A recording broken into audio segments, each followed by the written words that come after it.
আরে এখন আমি কিভাবে যাব? ভাই দেখ, ওটা তোর এক্স গার্লফ্রেন্ড না? ভাই দাঁড়া, আমি আসতেছি। আরে দাঁড়া, কই যাস?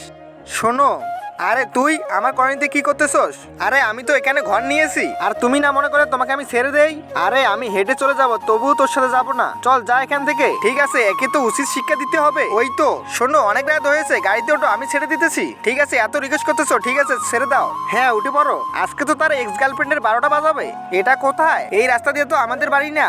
আরে পিছনের গলিতে কাজ চলতেছে, তাই এই দিক দিয়ে যেতে হবে।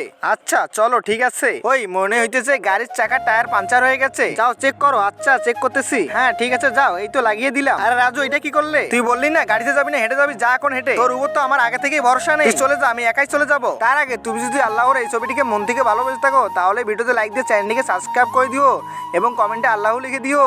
হ্যাঁ একবার তোর ঘরের লোকেশনটা দেখ। দেখতেছি, হ্যাঁ 40 কিলোমিটার। আরে বেবি সরি। হ্যাঁ কে তুই? আরে রাজু আমাকে এভাবে কর দিতে পারলো? রাজু দাঁড়াও দাঁড়াও, আমাকে নিয়ে যাও।